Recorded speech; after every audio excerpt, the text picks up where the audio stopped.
Hey, let me talk to you for a moment. There's something about your mind no one really explained to you, not because it's complicated, but because no one ever slowed down enough to point it out. I know this might sound strange, but hear me out. A lot of what you think are your choices weren't fully yours. A lot of the things you want didn't start inside you. And sometimes, even the way you see yourself is shaped by voices you picked up along the way. You're not broken. You're not weak. You've just been navigating life inside a system you were never shown. Most of this happens quietly, in habits you don't question, in thoughts that feel familiar, so you trust them, in patterns you repeat even when they exhaust you. For a long time, people didn't talk about this. Not because it was fake, but because it makes things uncomfortable. It forces you to ask hard questions about who you are and how much of that was chosen for you. This isn't about blame, it's about awareness. In this video, I'm going to walk with you through how these invisible influences work. No fear, no manipulation, just clarity. This isn't for everyone. It's for people who've had that quiet feeling that something isn't quite right and want to understand it instead of ignoring it. If that sounds like you, stay with me until the end. Because once you see this, things start to make more sense. And if you want to keep going, if you want to understand yourself a little better each time, subscribe. This channel is a place to slow down, think clearly, and find your way out of the noise. Like this video if any part of this felt familiar. Share it with a friend who's been stuck in their own head lately. We'll take this apart together. And this time, you won't be doing it alone. Chapter 1. The subconscious mind, your hidden master. Think of the last time you drove a familiar route and arrived with no memory of the journey. You were there, steering, braking, observing, yet a part of you was absent. A more competent silent pilot had taken over. This is not an absence of mind, it is the presence of a different one. The part of you that arrived, bewildered at your own lack of recollection, is a tenant. The other part, the one that navigated the traffic, judged the distances, and operated the machine with effortless precision, is the landlord. It is always home. The subconscious is not a place. It is a process. A silent, ceaseless operation running in the dark rooms behind the brightly lit foyer of your awareness. It is not the ghost in the machine, it is the machine itself. Your conscious mind is the dashboard light, blinking occasionally to indicate a system it does not truly understand. The engine, the transmission, the labyrinth of circuitry, these hum along in the gloom, governed by their own logic. To call it a subconscious is to misunderstand its hierarchy. It is not below, it is before. It is the foundation upon which the fragile scaffold of conscious thought is erected. The figure 95%, 99%, the precise number is a parlor trick, points to a simple, cold truth. You are not the author of most of your life. You are the editor, and a late arriving one at that. The manuscript of your behavior, your reactions, your instantaneous judgments is drafted long before you are given a pen. Consider the micro-flinch before a loud sound, the instant distrust of a stranger's smile that doesn't reach their eyes, the surge of irrational fondness for a song you heard during a significant summer. These are not decisions, they are emissions. Output from a deeper system processing data on a bandwidth your conscious mind cannot comprehend. This system operates on a different currency. Logic is a fragile, recent innovation, a thin veneer on an ancient core that trades in survival pattern and emotion. The subconscious speaks in the language of the body, a knot in the stomach, a quickening pulse, a sense of unease that has no name.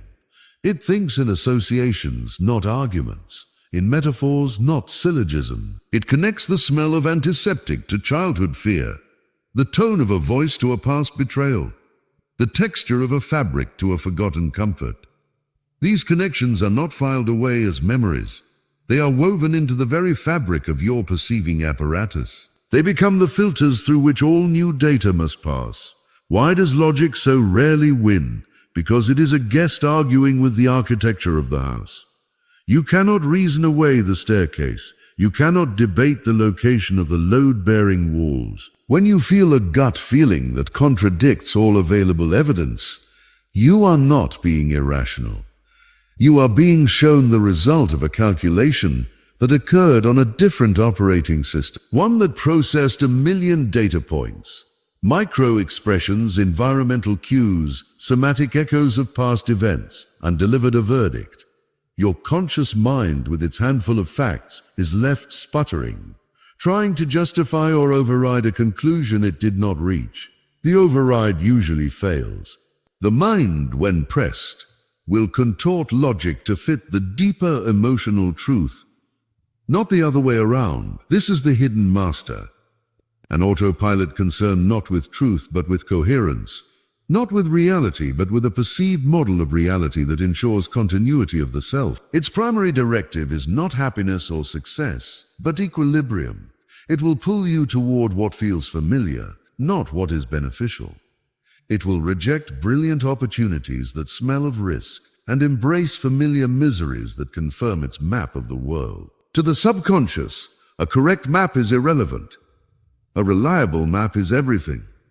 Better to be consistently lost in a known labyrinth than to be cast into an unknown open sea. Think of it as a vast silent cathedral built inside you.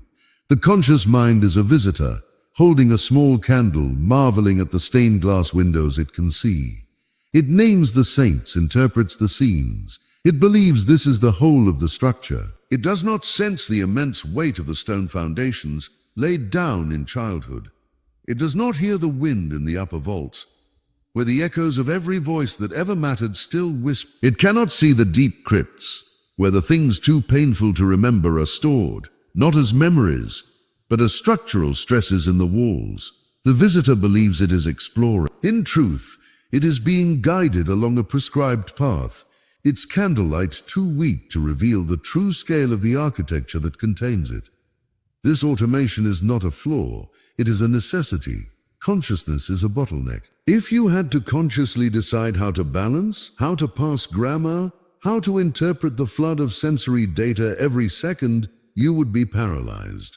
The automation is the price of fluid existence, but the payment is control. You trade sovereignty for efficiency. The system runs on heuristics, rules of thumb forged in past fires. See snake-shaped object, jump. Hear raised voice, prepare for conflict. These heuristics are blunt instruments. They do not discern between a garden hose and a viper, between a passionate debate and a violent threat. They err on the side of what once kept you safe. They are the past, perpetually governing the present. The unsettling realization is not that you have a subconscious. It is that you are mostly your subconscious. The conscious you, the narrating, reasoning, choosing self, is a satellite, a tiny government in exile claiming authority over a continent that operates on its own ancient laws. Your logic, your willpower, your decisions are like edicts issued from a distant capital. They may be celebrated, written down, felt deeply. But on the ground, in the territories of habit, emotion, and instinct, local rule prevails. The edicts are often ignored or reinterpreted or enacted in a form so distorted the capital would not recognize them. You do not have a hidden master. You are the servant of a hidden process. And the proof is in the silence that follows your most reasoned command. Watch what you do, not what you intend. The distance between the two is the measure of its power. Chapter 2. How early programming shapes your life. You do not remember the walls being built. You opened your eyes and they were already there. The sky you saw was a ceiling. The world you learned was a room. The first and most permanent programming does not arrive as information. It arrives as atmosphere, as law. For the infant and then the child, there is no distinction between the world and the message. The tone of a voice is not separate from the truth it speaks. The look in an eye is part of the lesson. A belief implanted in these years is not stored as an idea to be examined. It is laid down as a neurological pathway, a groove in wet clay that hardens unnoticed into the very shape of the vessel. This is not teaching, this is architecture. The blueprints are drawn before you know you are a building. Consider the concept of good. For a child, it is not a philosophical abstraction. It is the light returning to a caregiver's face. It is the cessation of a cold silence. It is the reward of warmth following a prescribed action. The content of the action is irrelevant. What matters is the binding of behavior to survival, to love, to connection. Be quiet and you are loved. Achieve and you are seen. Apologize and the storm passes. These are not morals. They are survival algorithms. The child does not adopt a belief. The child becomes the equation. If X, then safety. If not X, then abandonment. The emotion is the glue. The stronger the emotion, the more permanent the binding. Authority figures are not merely people. They are, to the unformed mind, the gods of a small universe. Their pronouncements are not opinions. They are descriptions of reality. When a giant, upon whom your life depends, looks down and says, "The world is dangerous," or "You are a burden," or "Love must be earned," they are not sharing a perspective. They are reporting the weather. The child has no capacity to fact-check the divine. The emotional imprint, the fear, the shame, the longing, etches the words directly onto the core. The authority's disappointment is not a moment. It is a climate you learn to live with. This imprinting works through repetition, but its true power is in consistency. It is the relentless low-grade pressure of an environment, not the single dramatic blow. The thousand slight corrections, the sighs of irritation, the preferential glances toward a sibling, the stories told about who you are, the sensitive one, the clumsy one, the troublemaker. These narratives are not heard, they are absorbed. They become the caption under your own blurry self-portrait. You grow into them like a tree growing around a fence wire, until the constraint is inside the wood, part of its structure. And then there is trauma. Not the dramatic singular event alone, but any experience that overloads the system's capacity to process. Here, programming ceases to be a gentle engraving and becomes a brand. Trauma is less a memory and more a rule, a fundamental, non-negotiable law written in the language of the nervous system.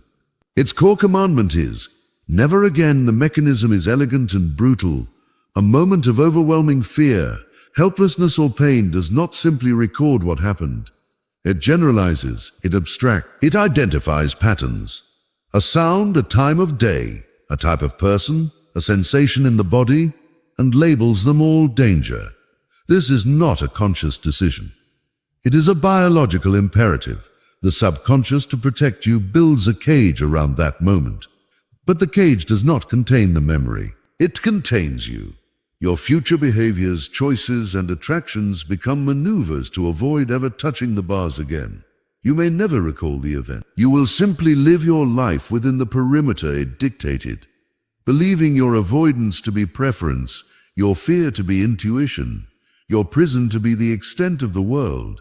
These early formations become the silent governors of adult life. The adult chooses partners who replicate the familiar emotional temperature of childhood, mistaking the chill of neglect for cool competence, or the heat of drama for passion. The adult pursues careers that fulfill archaic mandates, prove your worth, stay small and safe, believing them to be ambition.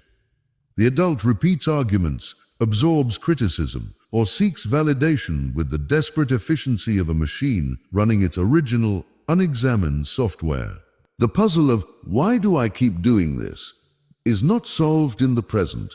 Its answer is a fossil, buried in the strata of those first years. The most potent part of this programming is its invisibility. You do not walk around consciously thinking, "I believe I am unworthy." You simply encounter opportunities and feel a subtle wave of nausea, a conviction that this isn't for me. You do not argue with the implanted rule showing emotion is weak. You simply find yourself locked in a cold, silent rage you cannot explain. The belief has shed its label. It has become taste. It has become instinct. It has become you. The room you grew up in has no visible door because you have never seen the outside. The walls are painted with your convictions. The ceiling is held up by your fears. You call it reality. It is merely the first and most convincing draft. And the quiet, unsettling realization is this: you cannot simply delete the program. You are the program. The grooves are the shape of the record. and the music of your life. Your choices, your reactions, your deepest loves and fears is simply the needle, tracing those early indelible lines forever.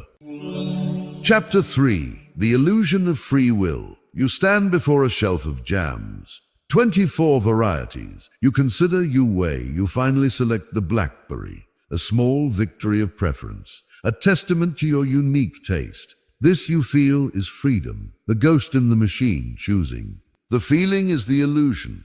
The choice was made seconds, perhaps years, before you reached for the jar. The calculus was invisible. A childhood memory of your grandmother's porch. A subliminal preference for the dark color.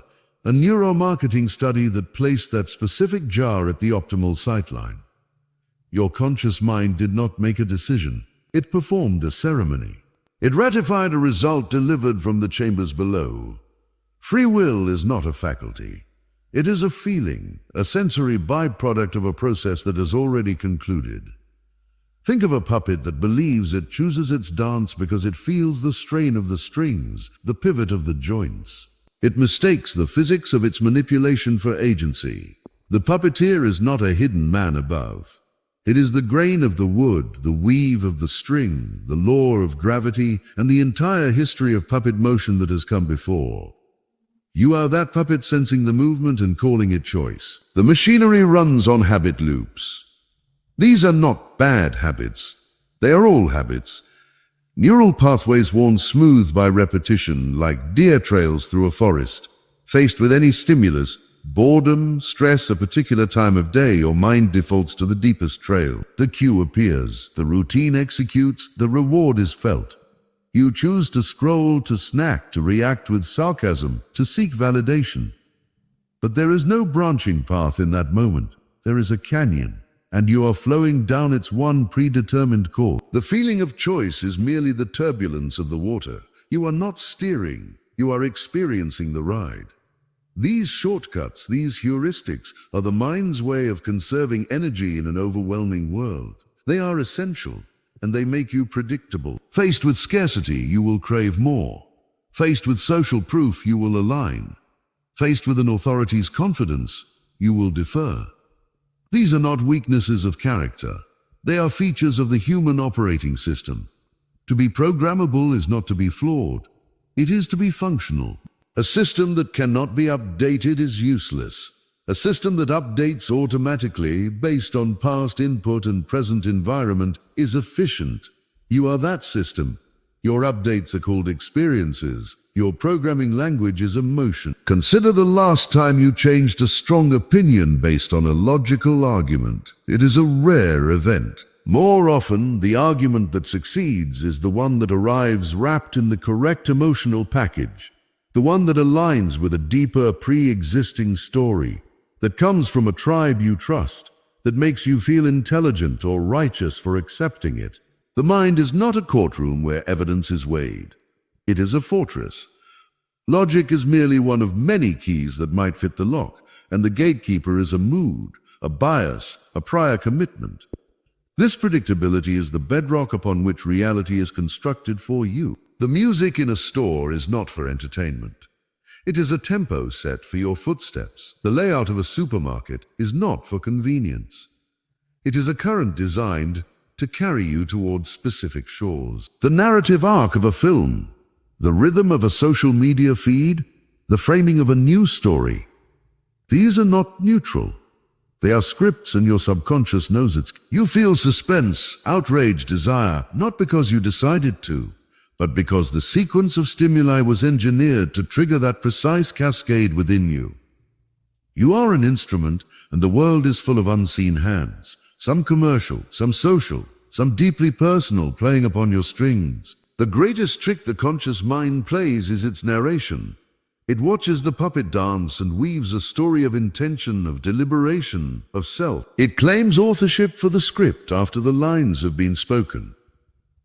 I wanted that, it says, of the desire that was implanted.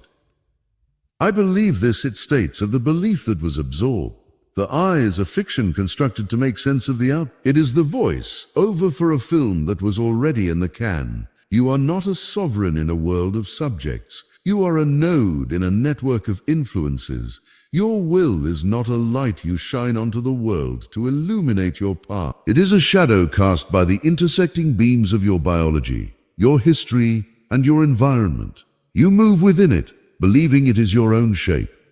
The unsettling realization is not that you lack free will.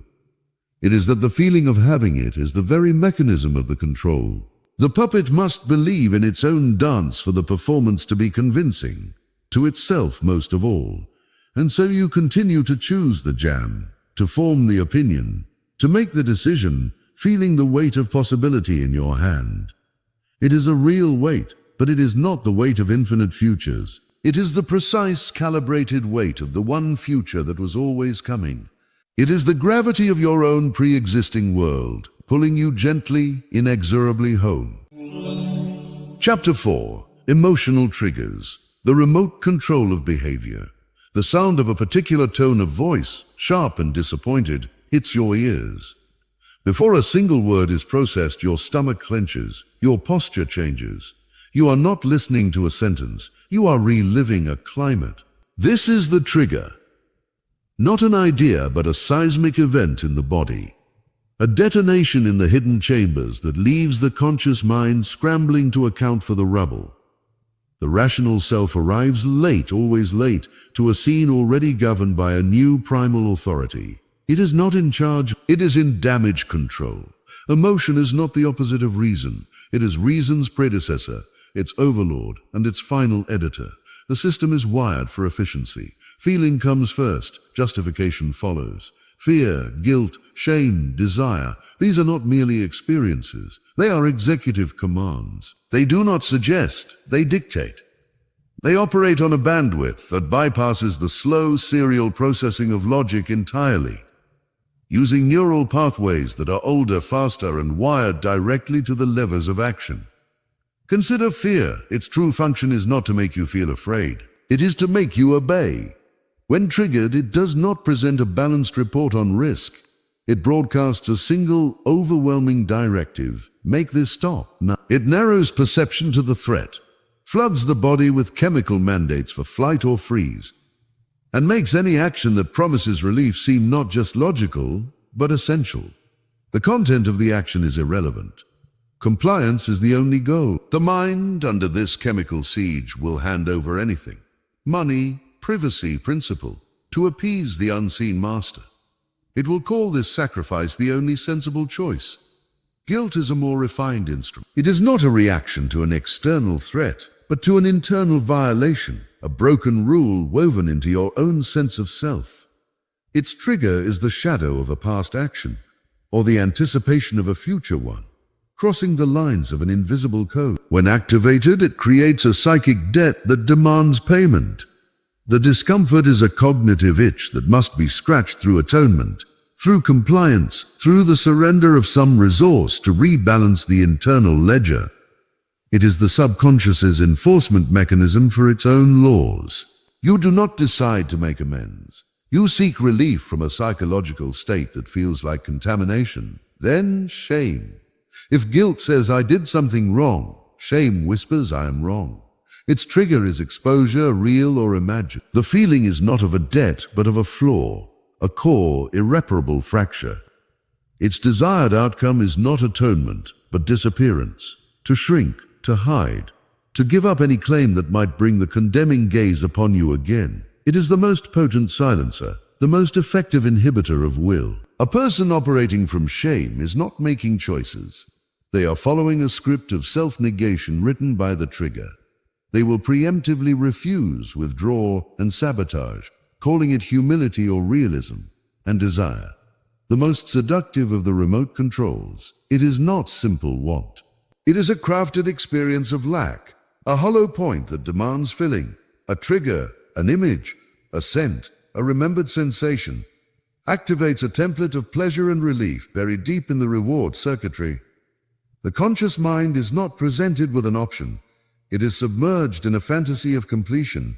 All competing priorities dim. The object of desire seems to glow with its own light, promising not just a thing, but a transformation of self. The pursuit feels like agency, like passion. It is in fact a form of possession. You are drawn by a magnetic pull older than reason, justifying the journey with reasons invented along the way. The sequence is always the same, no matter the emotion. Trigger, right arrow reaction, right arrow comply. The trigger is the specific key, a word, a glance, a song, a time of year, that fits a lock forged in an earlier, emotionally charged moment. It need not be a perfect match. The subconscious excels in approximation. A similar tone, an analogous situation, a symbolic resemblance is enough to throw the switch. The reaction is not a thought, it is a total somatic event. A cascade of neurotransmitters and hormones that changes the physical reality of the body. Heart rate, muscle tension, breath, vision, and with it, the perceived reality of the world. The mind is hijacked. Its primary job becomes rationalizing the new, desperate physics of this inner environment. Compliance is the inevitable resolution, the action taken to resolve the intolerable emotional state. It could be a purchase to soothe anxiety, an agreement to end an argument, a retreat to avoid shame, a pursuit to satisfy longing. The action feels chosen. In truth, it is emitted. It is the only output possible given the chemical input. The conscious mind in its grand theater simply dresses it in the costume of a decision. This is how will is circumvented, not through force but through chemistry, not through argument but through atmosphere. You are led not by the nose, but by the nervous system. The most powerful manipulations are those that make you feel something first and think second. The feeling becomes the evidence, the unassailable truth from which all conclusions must flow. The remote control does not reside in someone else's hand. It is built into the architecture of your own history. The buttons were installed long ago by circumstances and relationships that coded specific meanings into specific stimuli. Now the world, advertisers, politicians, partners, even strangers, need only broadcast on the right frequency. They do not need to know your personal history, they only need to use the universal tones, the chord of insecurity, the rhythm of scarcity, the melody of tribal belonging. Your internal machinery does the rest, playing the assigned program of emotion, and thus behavior. You believe you are reacting to the world. In truth, you are reacting to the ghosts the world stirs within you. And the quiet, unsettling realization is this. Your most profound convictions, your fiercest passions, your sudden aversions, are often not yours at all. They are the echoes of old emotions, wearing the mask of present thought. You are not choosing your path based on the road ahead. You are fleeing shadows, or chasing phantoms, projected from a past you can no longer see. The remote is in your own hand, but the buttons were placed there by ghosts, and they press themselves again and again in the dark. Chapter 5. Language as a weapon. A phrase enters your mind. It is simple, melodic. It fits the rhythm of your breath, common sense, law and order, a better future. You do not dissect it, you absorb it. The meaning is not in the dictionary definition, but in the feeling it leaves behind. A warmth of agreement, a chill of warning, a sense of alignment. The words have done their work not on your mind, but beneath it. Language is not a tool for expressing thought. It is the chemistry that forms it. Words are not neutral vessels carrying meaning. They are genetic codes that, once implanted, begin to replicate and structure your perception of reality. The most powerful ones operate in the peripheral vision of consciousness. They are not heard. They are inhaled. Consider the slogan. Its power lies not in its truth, but in its finish. It is a linguistic seed, polished smooth to bypass the filters of critical analysis. It presents no argument, only a conclusion. Repetition is the water that makes it grow. A statement heard once is an opinion. Heard 100 times, it becomes an environment, the background noise of your mental landscape. Eventually, it graduates to a premise, an unexamined foundation upon which other thoughts are built. You do not believe the slogan. You forget it is there, even as you build your house upon it. The conscious mind rebels against obvious propaganda. It has no defense against atmosphere. This is the bypass operation, certain word combinations. Often emotional abstractions paired with simple, visceral imagery are engineered to trigger an associative cascade, not a cognitive one. They connect directly to the emotional substrates laid down in earlier programming. Freedom rings a bell forged in childhood yearnings. Security touches a wire connected to ancient fears. The words activate the feeling. The feeling then masquerades as a reasoned conclusion. The sequence is flawlessly inverted. First the verdict, then the trial, where the mind acts as defense attorney for a conviction it did not render. Narratives are the larger architecture. A single word is a brick. A narrative is the entire wall, defining inside from outside, us from them. A narrative does not argue that the world is a certain way. It simply begins to tell a story in which the world is that way. The listener, by following the sequence of events, the cause and effect, the hero's journey, absorbs the map along with the text. The beliefs are not stated.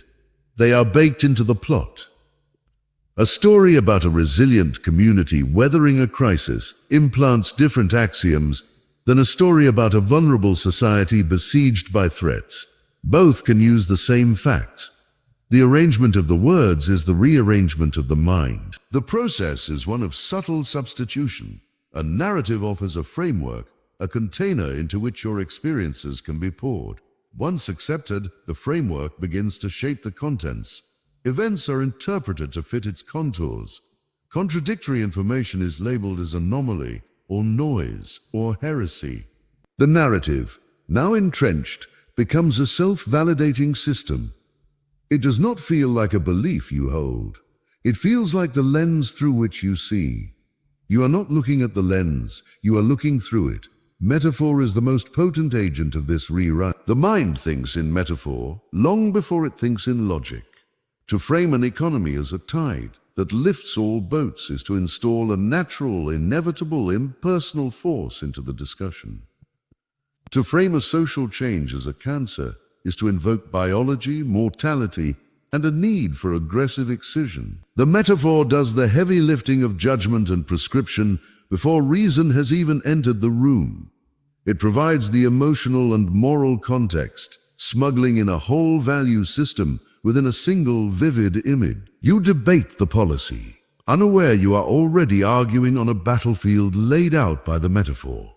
This is how beliefs are rewritten without ever being challenged. The old belief is not attacked. It is simply made irrelevant by a new story that explains more, or soothes better, or fits the emerging tribal identity. The new narrative is offered, repeated, and wrapped in the resonant language of the day. Slowly, the internal monologue, the silent voice that narrates your world, begins to incorporate the new vocabulary, the new plot points. You are not persuaded. Your inner script is edited. You begin to speak in its clauses. You dream in its imagery. The words you use to describe your own life become the words you were given. Your anger finds its shape in provided phrases. Your hope aligns with a promised horizon you did not chart. The colonization is complete. Not when you outwardly agree, but when you inwardly frame your own experience using the invader's dictionary.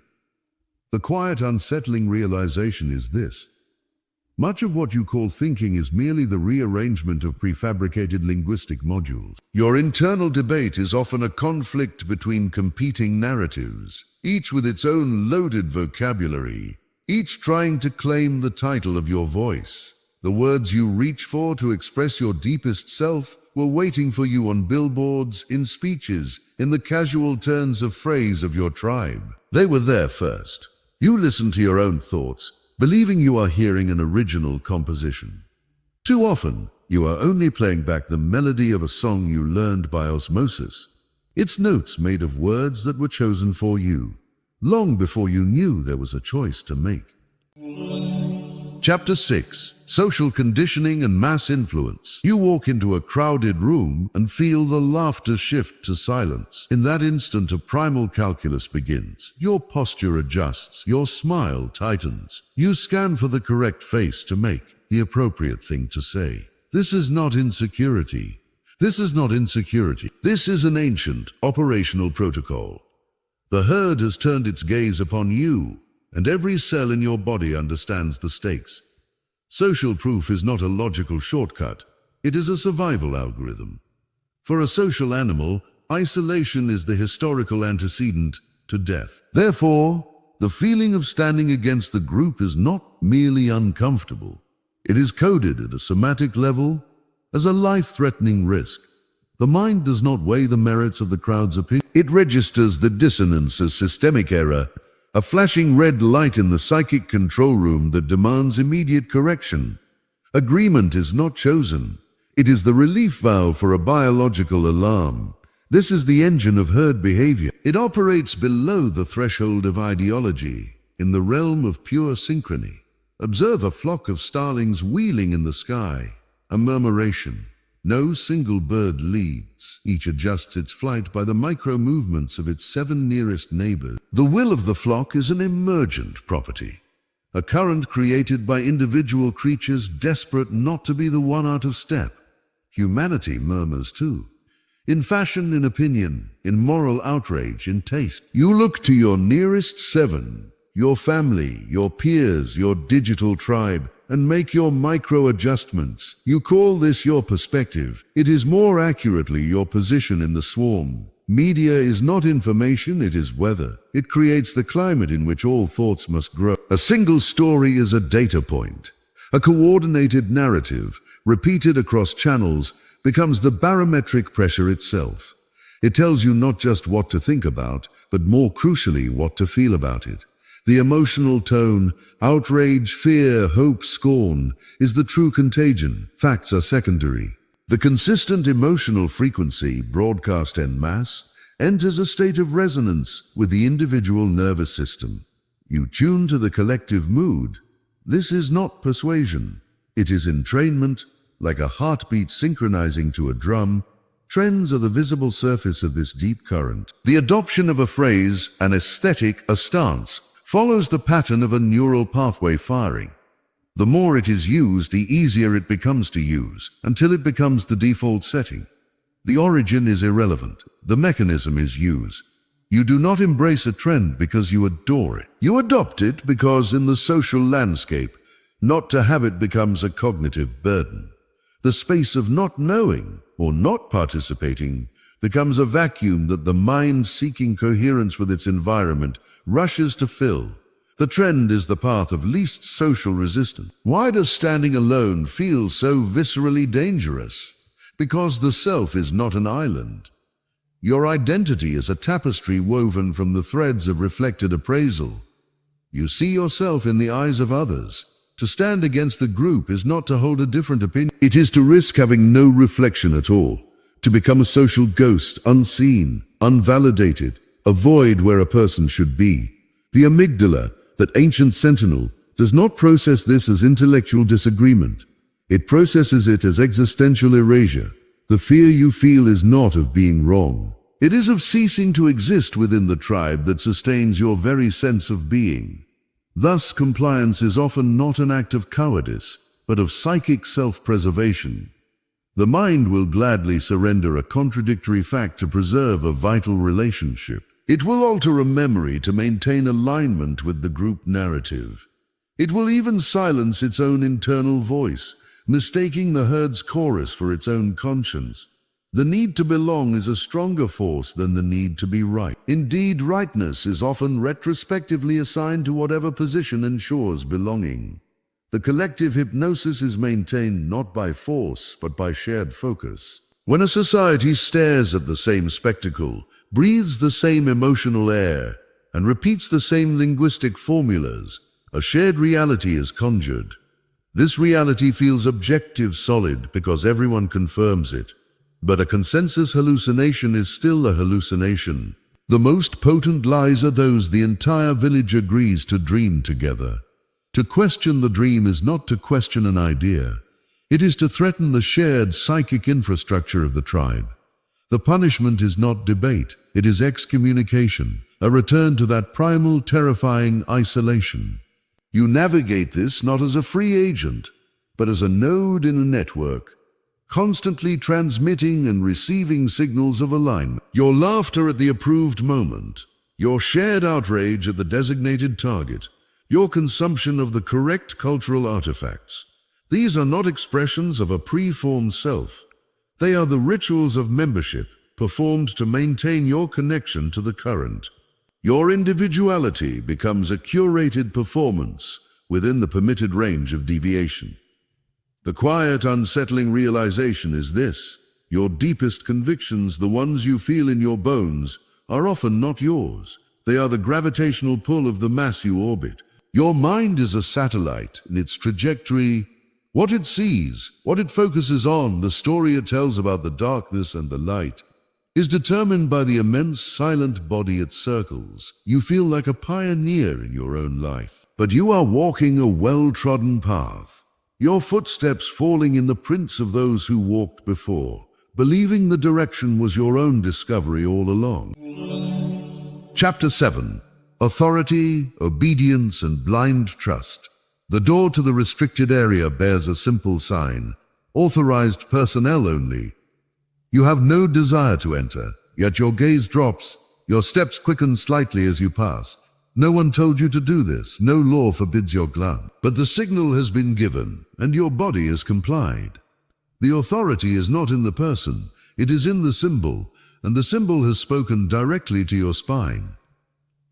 Obedience begins not with a command, but with a conditioning, a lifetime of micro-surrenders. The parent's voice that meant safety, the teacher's mark that meant value, the system's rule that meant order.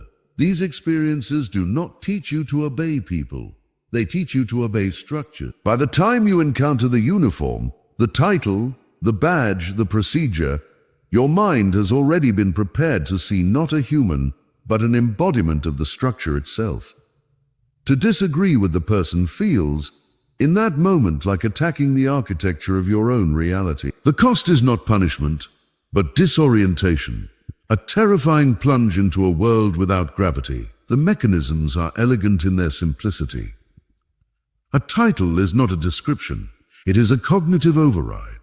It shifts the burden of proof from the authority to the individual. The question is no longer, is this person correct, but who am I to doubt? The uniform performs a similar alchemy. It obscures the individual, rendering them a component of a larger, legitimate system. It triggers a deep-seated heuristic.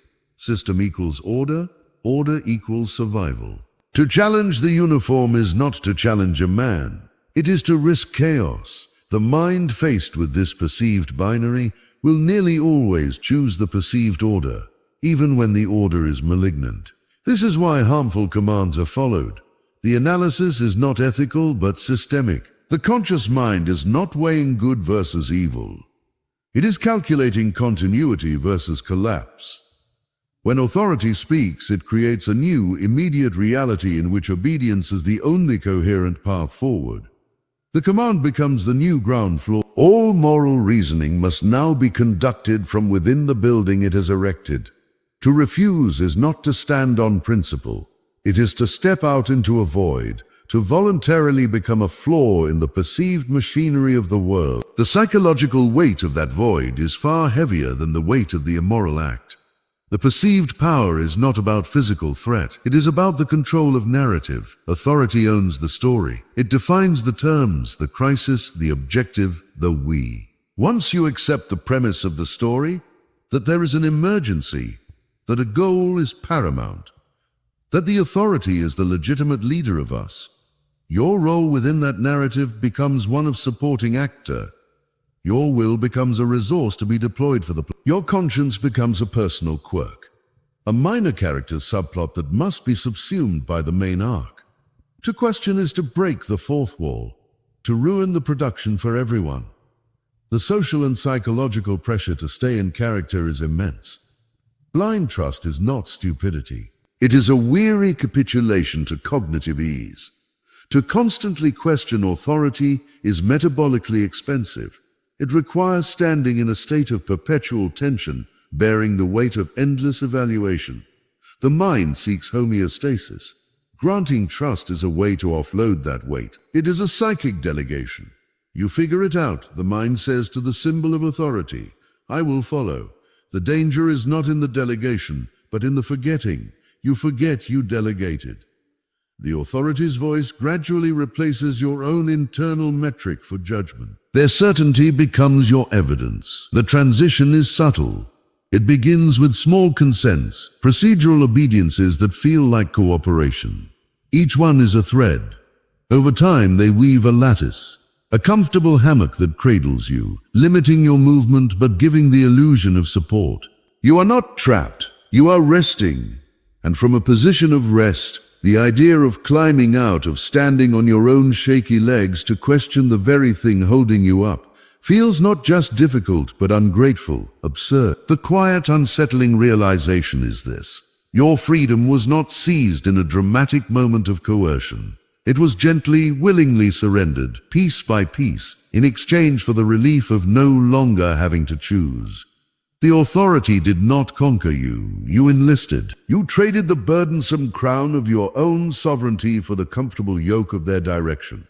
And you learned to call the feeling of the yoke, resting on your shoulders, not constraint but order, not obedience but belonging. You mistook the walls of the corridor for the horizons of the world. And when the command comes, the one that curdles something deep within you, you will follow it, not because you are evil or weak, but because by then disobeying would feel like a violation of your own self, the self that has learned, cell by cell, that its survival is inextricably linked to the structure it now serves. The master's voice will sound, and you will hear it not as an external order, but as the logical, inevitable prompt of your own reality.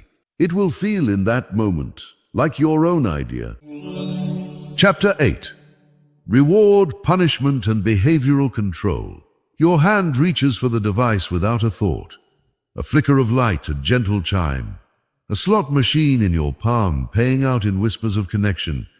Glimpses of novelty, a hit of relevance. You did not decide to crave this. The craving was engineered, a chemical whisper in the ancient language of seeking. Dopamine is not the molecule of pleasure. It is the molecule of anticipation, of almost.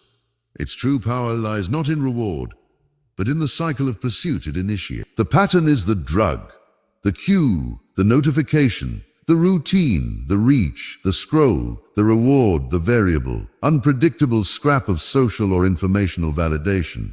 This loop, once established, becomes a neurological trend. Water, seeking the path of least resistance, will always flow there. You are that water.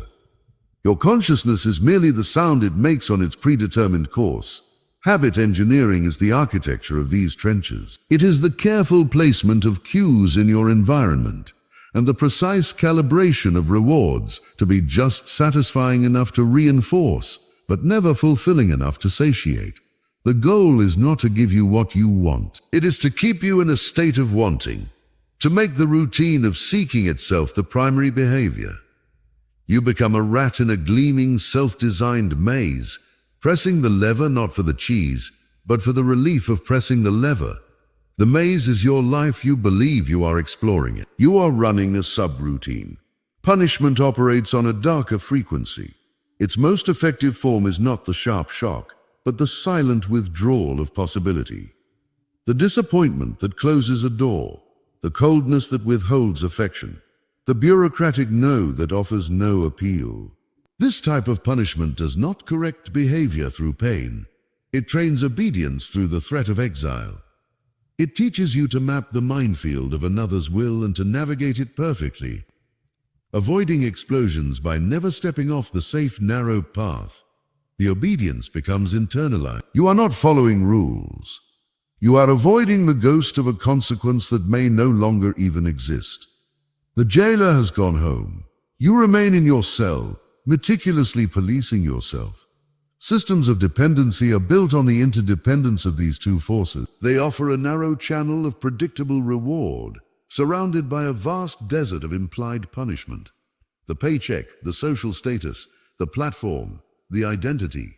These are the rewards, doled out with just enough regularity to create expectation. The punishment is the terror of their removal, irrelevance, poverty, obscurity, social death. The system does not need to threaten you overtly. It simply makes itself essential, then makes your compliance a condition of its continuance. You learn to perform the required rituals, to speak the required language, to hold the required beliefs, not out of conviction, but to maintain your access to the life support machine. This is how freedom atrophies.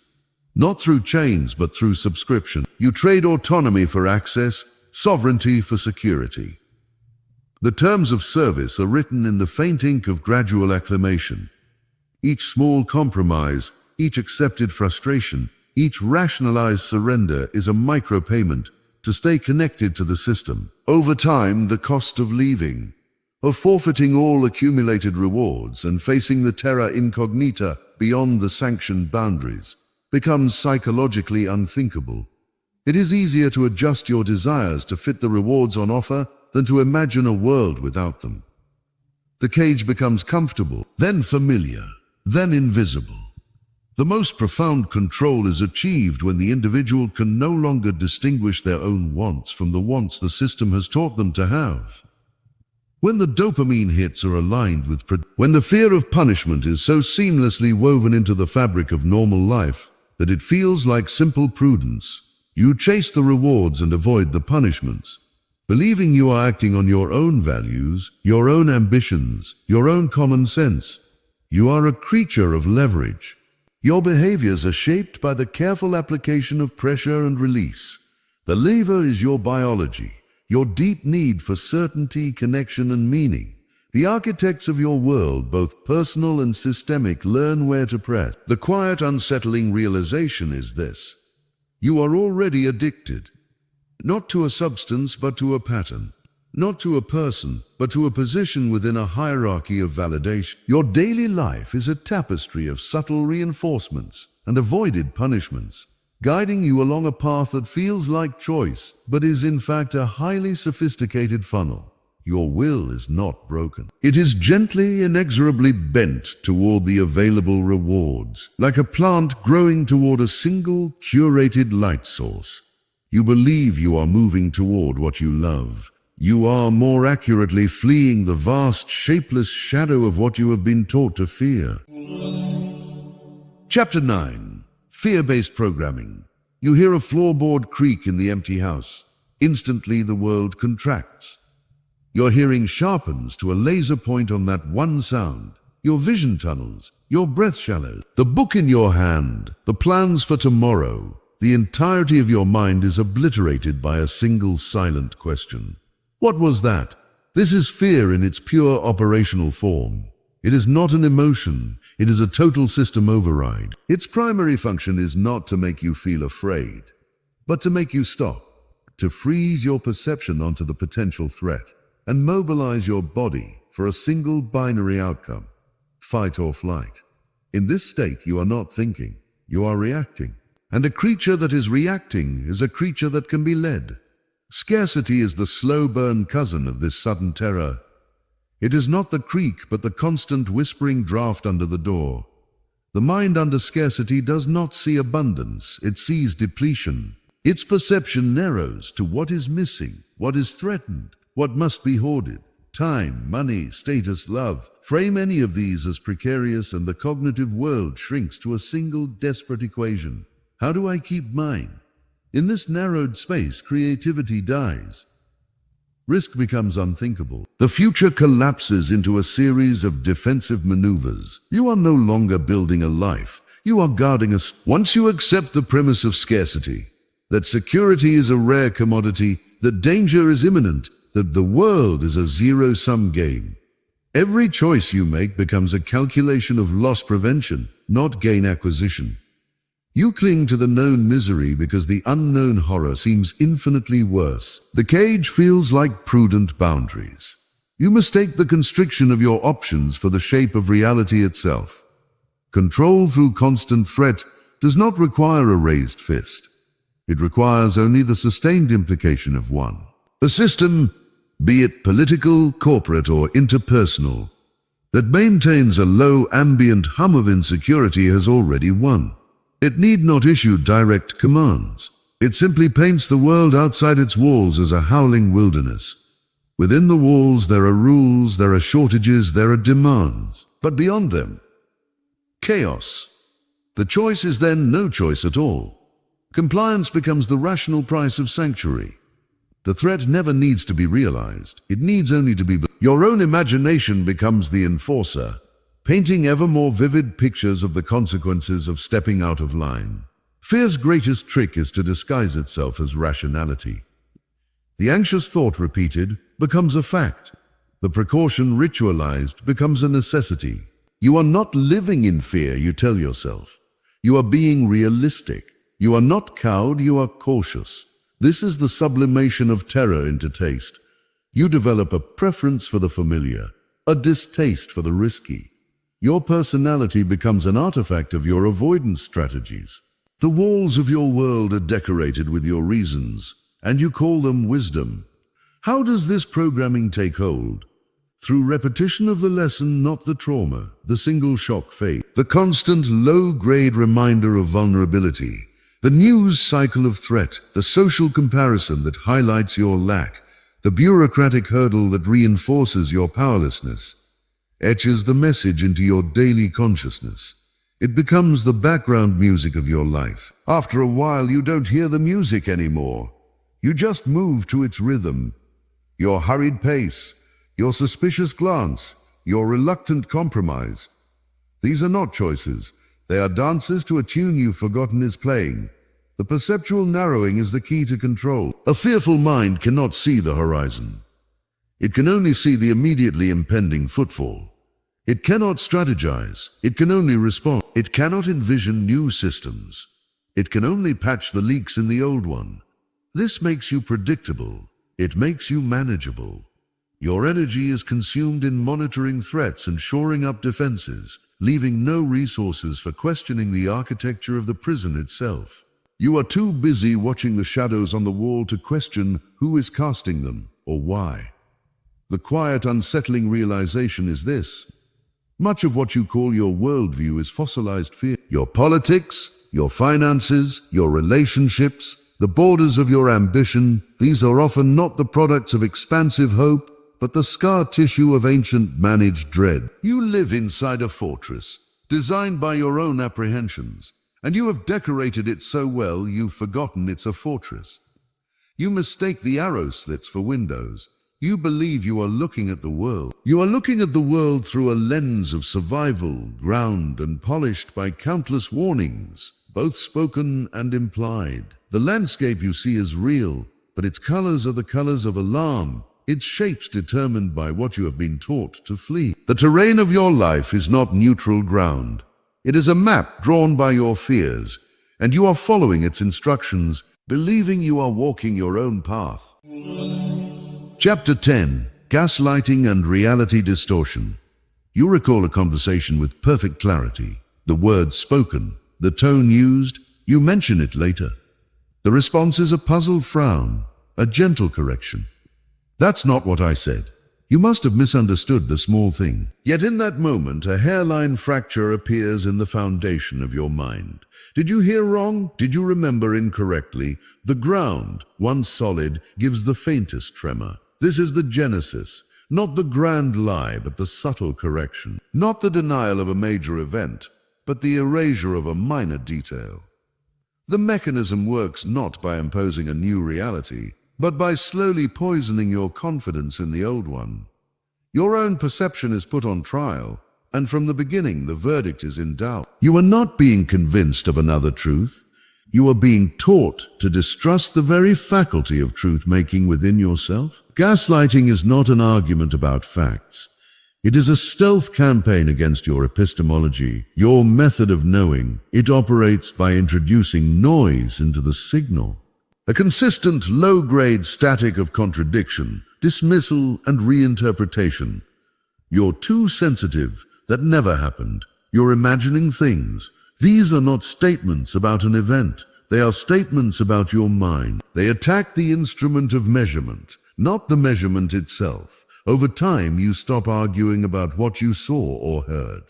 You begin to apologize for seeing and hearing at all. The subtle manipulation is far more corrosive than the obvious abuse. The shouted lie can be fought. The whispered doubt becomes part of your own internal dialogue. It is a psychological acid, applied drop by drop, that eats away at the connections between experience, memory, and certainty. You are not handed a false reality. You are forced to build it yourself, brick by painful brick, because your own raw materials, your memories, your feelings, your interpretations, have been declared faulty. The prison is built with the rubble of your own demolished perceptions. The process follows a silent algorithm. First, isolation. Your reality is framed as unique to you, disconnected from a shared objective world. Then, invalidation. Your emotional or perceptual response is labeled as defective. Overreaction, confusion, instability. Finally, substitution. A calmer, more rational narrative is offered, not as a possibility, but as a correction. The goal is not to make you believe the substitute. It is to make you unable to fully believe anything, to keep you in a permanent state of soft confusion, where the only anchor is the word of the one who defines clarity. The long-term damage is not a set of false beliefs. It is a crippled process. The mind turns inward in a futile cycle of self-auditing. Every thought is pre-vetted. Is this logical, or am I being emotional? Every memory is tagged with a question mark. The psyche's energy, which should be spent engaging with the world, is consumed in a desperate internal quality control assessment that has no clear standards. You become a stranger to yourself, watching your own mind with the suspicious eye of a hostile examiner. This is the ultimate reality distortion. You are made complicit in the dismantling of your own reality. You begin to censor your perceptions before they can even form into thoughts, anticipating the dismissal. You learn to phrase your memories as questions. I think I remember you saying, you offer your feelings with apologies attached. The external criticism becomes internalized, a permanent filter through which all your experience must pass. Your own consciousness becomes the primary agent of the distortion long after the original source has fallen silent. The world becomes a funhouse mirror, but the distortion is not in the glass. It is in your eye, trained to expect and correct for a warp that may or may not be there. You move through life with a slight, perpetual stagger, trying to compensate for a tilt in your own inner gyroscope. The quiet, unsettling realization is this: the most effective gaslighting leaves you not with a head full of lies, but with a heart full of nothing but questions. You are not controlled by believing something false. You are controlled by no longer being able to fully believe anything at all. You float in a disorienting fog, and the voice that once contradicted you now becomes the only sound you can cling to for orientation, even if it is the source of the weather. Your mind, designed to be a lighthouse, has been taught to see its own steady beam as a symptom of madness. And in the resulting darkness, any offered flame, no matter who holds it, begins to look like the sun. Chapter 11. Repetition, Exposure, and Mental Submission. A drop of water strikes stone. Once, nothing, 1,000 times, nothing 10 million times, a groove appears, then a channel, then a canyon. The stone does not consent to be cut. It merely ceases to resist the endless, gentle insistence of the water. Your mind is that stone. Repetition is not an argument. It is a chemical process.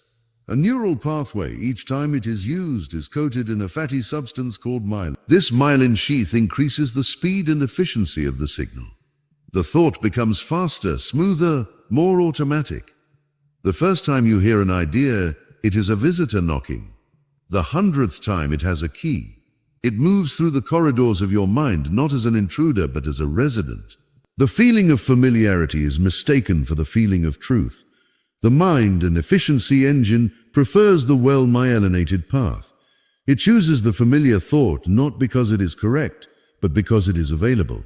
The lie repeated becomes the default setting. Truth then becomes the cognitive burden, the unpaved road requiring conscious effort to navigate. This is how reality is softened. Not through a single hammer blow, but through the constant, gentle pressure of atmospheric suggestion. A statement uttered once is met with scrutiny. Uttered daily, in different contexts, by different voices, it becomes part of the mental weather. You stop evaluating its content. You acclimatize to its presence. It is no longer a proposition to be debated. It is a condition to be lived within, like humidity. The critical faculty, designed for acute threats, is ill-equipped for a perpetual low-grade drizzle of influence. It tires, it stands down. The idea seeps in through the cracks of exhaustion. Normalization is the silent sister of repetition. It is the process by which the unacceptable is made mundane through graduated exposure. A line is crossed, but only by a millimeter. There is a reaction, outrage, discomfort, but it is met not with retreat, but with a steady, unwavering presence. The line is not defended, it is ignored. The new position, now a millimeter into forbidden territory, becomes the new baseline. The next step is another millimeter. The outrage diminishes, replaced by a weary acceptance. The original boundary becomes a memory, then a curiosity, then a forgotten marker. The mind adjusts its map to fit the occupied territory. You are not asked to accept the monstrous all at once. You are asked to tolerate the slightly uncomfortable, and then the slightly more uncomfortable. The monster enters not by breaking down the door, but by having you, inch by inch, move the threshold. The erosion of resistance is not an event, it is a metabolic process. Willpower and moral clarity are finite resources. They are spent in flashes of judgment and defiance. Constant low-level pressure depletes them quietly like a slow leak. Each minor compromise, letting a slide remark pass, accepting a slightly unjust procedure, swallowing a small indignity, is a withdrawal from the account. No single instance seems worth the battle, but the balance dwindles. Eventually, when a true line is crossed, the resources to defend it are gone. The resistance doesn't collapse, it evaporates. You find yourself accepting what you once would have fought, not because your principles have changed, but because the energy required to enact them has been silently taxed away. The mechanism is one of perceptual adaptation. The eyes adjust to dim light, the ears adjust to constant noise. The conscience adjusts to persistent injustice. The baseline shifts, and with it, your entire sense of normal. The once shocking becomes commonplace. The once unthinkable becomes a topic for debate. The once atrocious becomes policy. This is not a change of heart, it is a numbing of the nerves. The moral senses are calloused by friction. You live in this environment. The repeated narratives, the constant exposures, the gradual stretching of what is possible and acceptable. Your mind is being shaped not by conviction, but by mere exposure time. The ideas you consume most frequently are not necessarily the ones you believe are right. They are simply the ones that feel most real, because they have the greatest mass and presence in your mental ecosystem. The fake, given enough airtime, crowds out the authentic not by being more convincing, but by being more there. The quiet, unsettling realization is this: your sense of what is true and acceptable is, in large part, a record of what you have been exposed to most often. Your convictions are not solid monuments. They are sedimentary rock, formed layer by layer from the particles of information that have settled upon you. You cannot distinguish in the final stone between the gold and the silt. It is all just rock. The canyon of your mind was not carved by a single conscious choice. It was carved by the endless patient drip of what surrounded you. You stand in its depths. Look up at the narrow strip of sky and call the view your own. Chapter 12. Identity Manipulation. You are handed a mask. This is you, a voice says. You put it on. At first you feel its edges, its weight, the way it constricts your breath. You see the world through its eye holes. Then one day you forget it is there. You feel a facial expression and believe it is your own. The mask is grafted to the skin. To remove it would now feel like tearing off your face. An identity is not discovered, it is assembled. The materials are provided: labels, roles, stories about who you are and who you must be. The responsible one, the free spirit, the victim, the winner. These are not descriptions, they are prescriptions. They come with implicit manuals for behavior, emotion, and desire. To accept the label is to silently agree to follow the script. Your subconscious, seeking coherence, begins to edit your reality to align with the title. You must now curate a life that proves the label true. This is the architecture of the manufactured self, The labels are the load-bearing walls. They determine what furniture of thought and action can fit inside. This is just who you are is not an observation. It is a closing statement. It marks the end of exploration and the beginning of performance. Once you internalize a core identity, your mind's primary job becomes protecting its integrity. Evidence that contradicts the identity is dismissed as anomaly. Experiences that challenge it are filtered out or reinterpreted. You become a closed system, defending a statue of yourself that was carved by other hands. The locking mechanism is emotional. An identity is fused to your sense of worth, belonging, and safety. To question the hard worker persona is to risk worthlessness. To challenge the easygoing friend role is to risk abandonment. The identity becomes a psychological safe house. Even if it is cramped, dark, and limiting, it is yours. To step outside is to stand exposed in an existential win. So you stay inside, mistaking the confines of the house for the boundaries of the world. How is this programming installed? Through consistent reflective surfaces. You are shown a version of yourself in the reactions of others, their expectations, their praises, their disappointments. You learn which reflections earn love and which bring coldness. You learn to sculpt yourself to produce the desired reflection. Over time, you no longer need the external mirror. You internalize the game. You become your own warden, policing your thoughts and impulses according to the laws of the identity you were given. Someone like me wouldn't want that, you think. This is just how I am, you say. The prison is so perfectly contoured to your body, you mistake it for your skeleton. Behavior follows identity like a shadow. If the core program reads, "I am not a leader," you will experience a wave of visceral discomfort at the prospect of leading. The discomfort is not a rational assessment of ability. It is an identity alarm, a shrieking warning that you are approaching a boundary. You will call this feeling intuition or humility. It is neither. It is the electromagnetic fence keeping you in the pasture. You turn back relieved, your identity confirmed once more, the lock holds. The most potent identities are those wrapped in the noble language of essence or fate. It's in my nature. It's my destiny.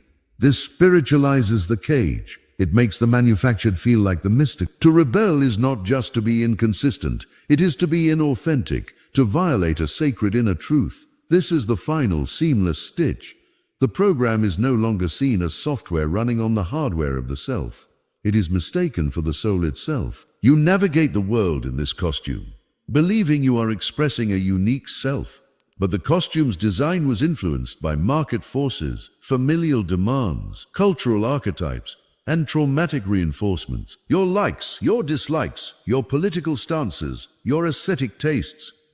These are often not the flowering of an inner seed, but the careful arrangement of a bouquet that matches the label on the vase. The quiet, unsettling realization is this.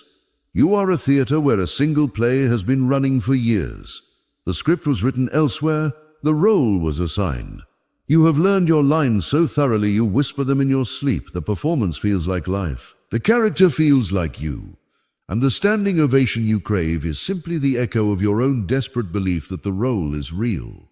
The mask has eaten your face, and its smile is the only one you have left.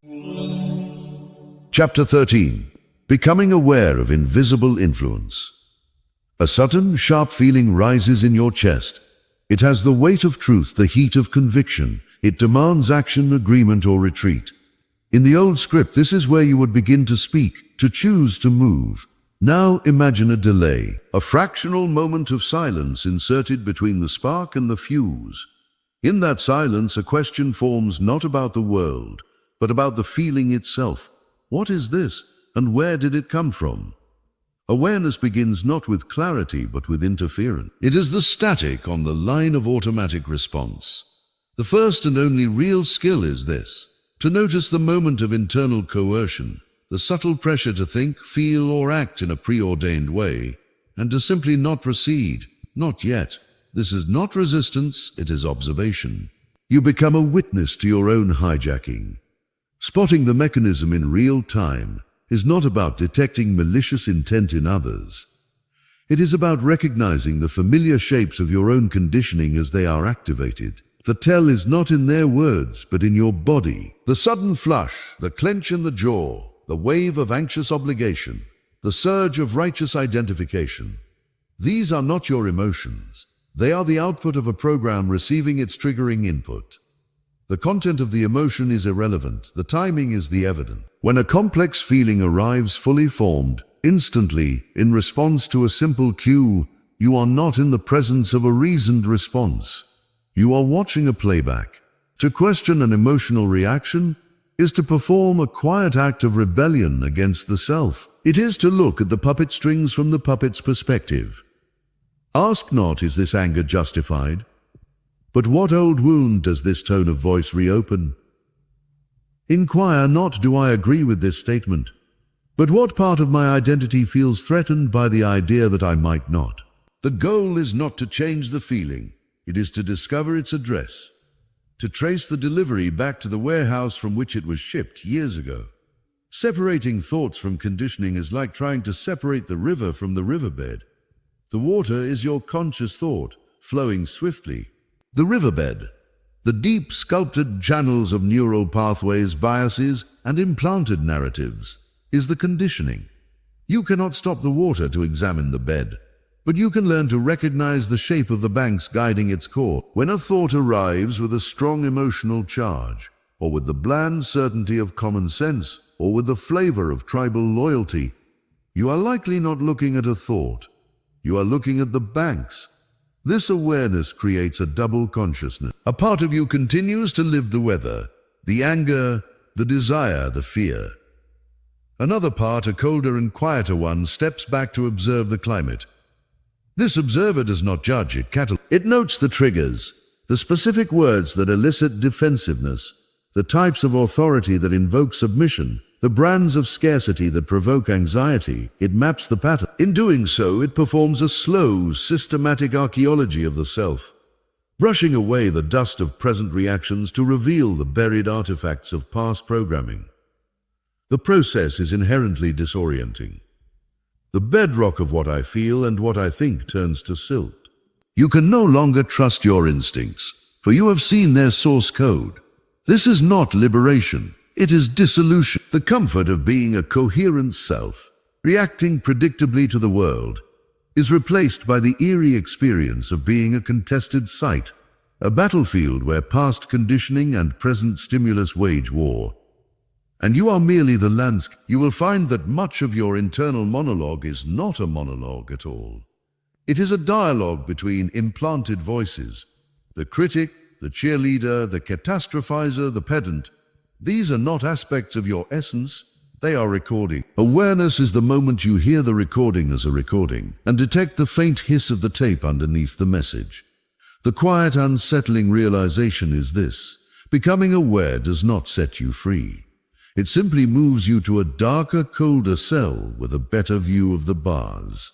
You see the mechanisms that move you, but you are not unshackled. You are now forced to watch yourself dance to the old tunes, even as you recognize the melody as one you never chose. Awareness is the light that reveals the cage. It is not the key. And in that light you see a terrible thing. Your own mind, diligently polishing its own chains, mistaking the shine for sunlight. Chapter 14. Reprogramming the subconscious mind. The dream is always the same. You find a door in a familiar room, a door that was never there before. You reach for the handle. This time you hesitate. You do not open it. You simply note its existence. The dream shifts. The door remains, but its potential changes. This is not an escape. It is the introduction of a pause in a recurring script. The notion of reprogramming is seductive. It suggests a transfer of power, a user gaining administrative access to their own source code. The reality is more arduous and less heroic. It is not the replacement of one program with another, but the agonizingly slow cultivation of a silent witness who can, on occasion, veto the execution of a command. The subconscious is not a computer to be rebooted. It is an ecosystem. You cannot clear-cut a forest and plant a garden. You can only introduce new seeds and alter the climate, season by slow season, and hope something different takes root among the ancient towering trees. Interrupting an automatic pattern is an act of violence against the self. The pattern is not just a behavior. It is a neurological and emotional ecosystem with its own homeostasis. To disrupt it is to create systemic shock. The craving arises, and instead of the ritual of fulfillment, you introduce a void. The familiar anger surges, and instead of the righteous script, you offer silence. In that void, that silence, there is terror. The mind interprets the interruption of a deep pattern as a threat to survival itself. The resistance you feel is not weakness. It is the immune system of a psyche, attacking what it perceives as a foreign body, your own conscious interference. The mechanics of rewriting are, ironically, the same mechanics that wrote the original script: repetition and emotional salience. To alter a belief, you must provide a new story, repeated with greater consistency and wrapped in a stronger emotional charge than the old one. This is not an intellectual exercise. It is an act of emotional reparenting. The new narrative must be fed to the subconscious in moments of receptive quiet, in the hypnagogic state before sleep, in meditative focus, or in moments of profound emotional openness. And it must be tied to a visceral, somatic experience of safety or truth that surpasses the old anchor of fear or lack. You are not convincing your mind. You are seducing your nervous system. This is where the true difficulty resides. The emotions available to you are already colored by the existing programs. Can the feeling of confidence summoned to overwrite worthlessness ever be pure? Or is it merely a sophisticated performance of the old insecurity, wearing a mask of its opposite? The new script often feels like a lie because it is. It has no history, no neural infrastructure. The old belief has the weight of time, the evidence of 1,000 reinforcing memories. The new one is a fiction, a phantom limb you are trying to feel. You repeat it anyway. You feel the falseness. That feeling of falseness is the old program defending its territory. Conscious control, therefore, is a misnomer. You do not control the subconscious. You negotiate with it. You become a diplomat from a fragile new government treating with the entrenched ancient powers of a deep state. Your leverage is minimal. Your attention, your repetition, your capacity to withstand the discomfort of cognitive dissonance. You offer new data through consistent action.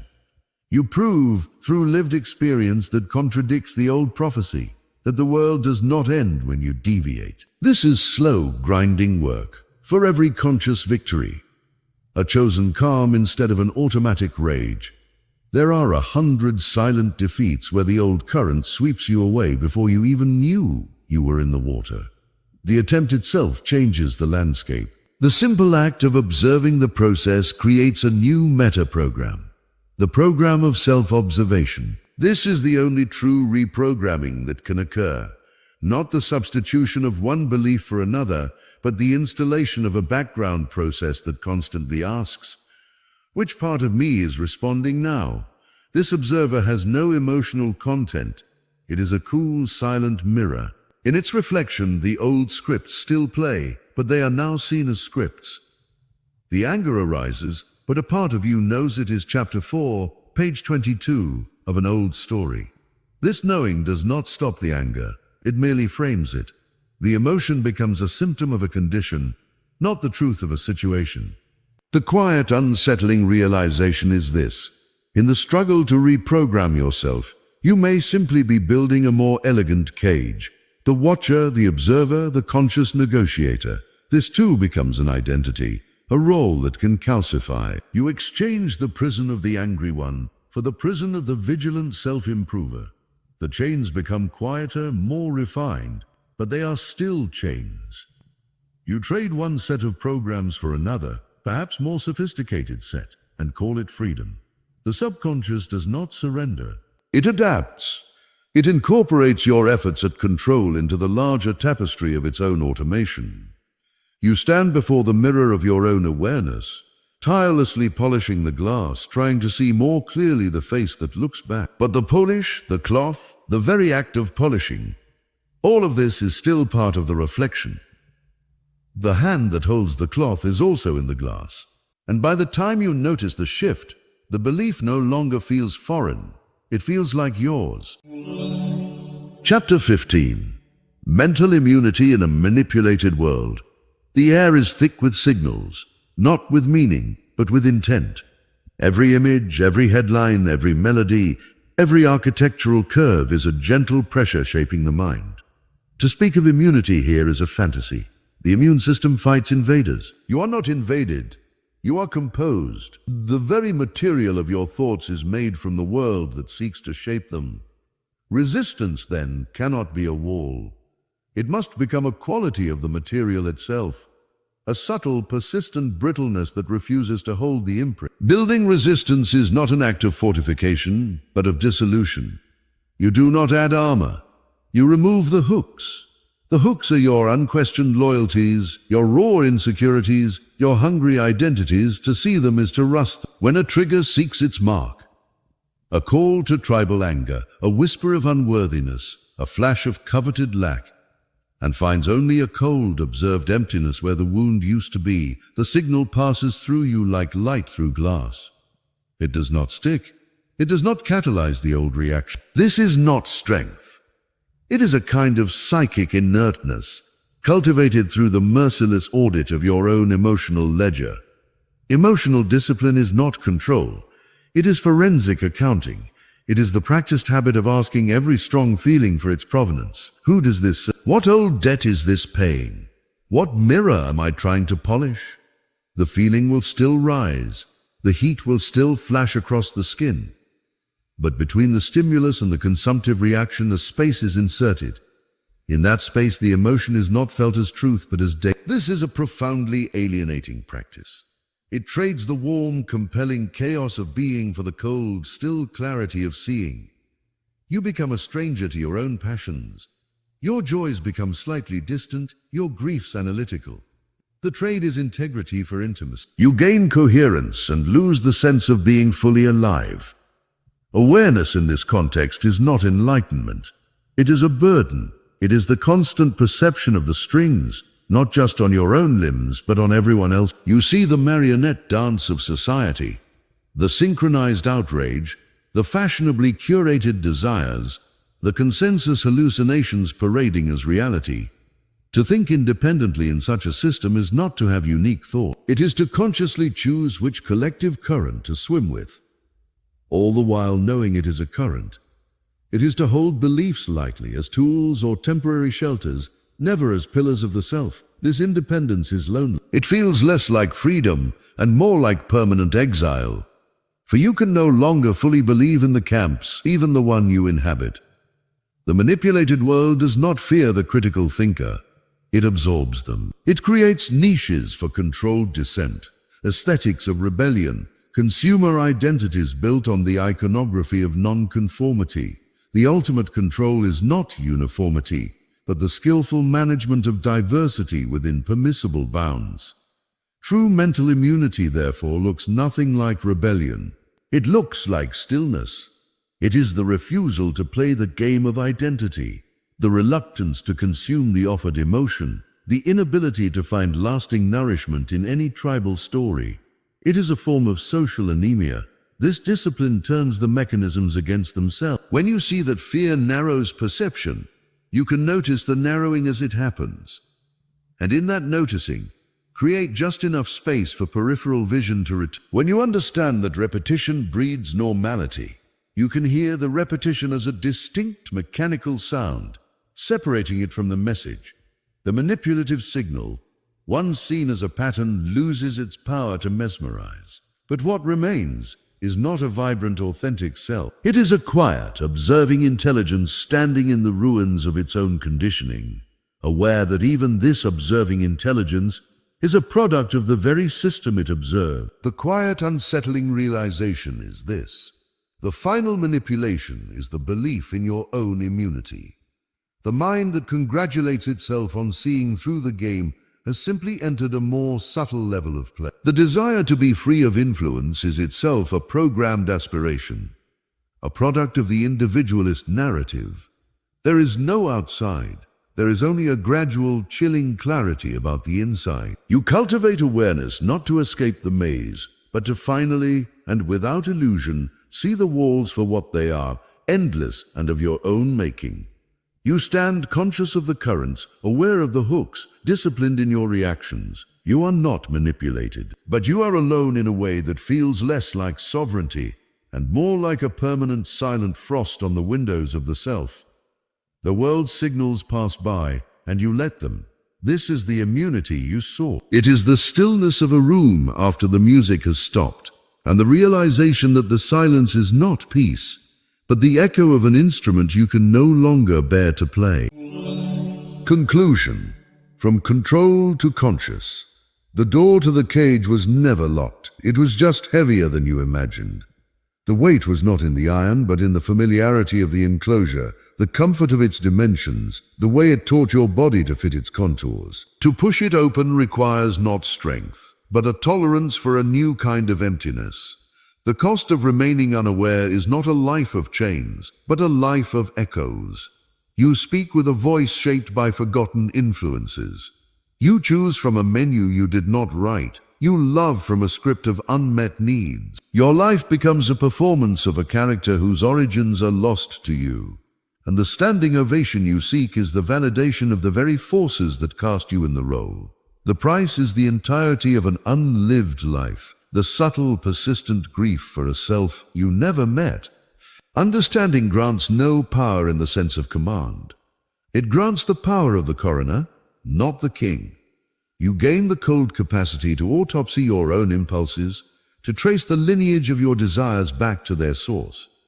This is not control, it is comprehension. And comprehension, in this realm, carries a chilling clarity. You see the puppeteer's hands, only to realize the strings are woven from your own tendons. The power gained is the power to feel the tug, and to know with certainty that it comes from within the machinery of your own history. Choosing awareness is therefore not a victory. It is a resignation from the dream of being a fully autonomous self. You trade the warm, convincing fiction of free will for the cold, drafty attic of observed processes. You become a curator of your own conditioning, tending to museum exhibits of belief you can no longer fully inhabit. This is conscious living. A state of perpetual low-grade alienation from your own instincts. You act, but you watch yourself act. You feel, but a part of you notes the feeling as a predictable outcome. There is no arrival, only a gradual deepening of the observation. The currents of influence still flow, through culture, through language, through the very architecture of your memory. You do not stop them. You learn their temperature. You recognize their direction. You may even at times choose to swim with one, but you will never again mistake the current for your own strength. The final quiet realization is this: to move from control to conscious is to exchange a known prison for an infinite maze with no exit. You are freer in that you know you are in a maze, but you are more alone, for you can no longer believe in the sanctuary of your cell. The walls are still there.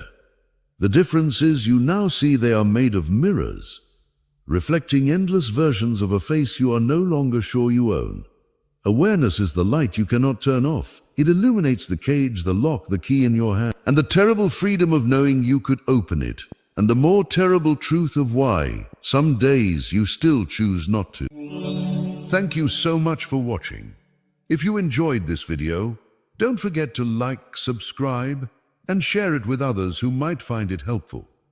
Your support means everything and helps this channel grow and reach more people. And if you'd like to go even further in supporting the channel, consider joining as a member to get exclusive content and behind-the-scenes insights. Stay curious, stay powerful, and I'll see you in the next one.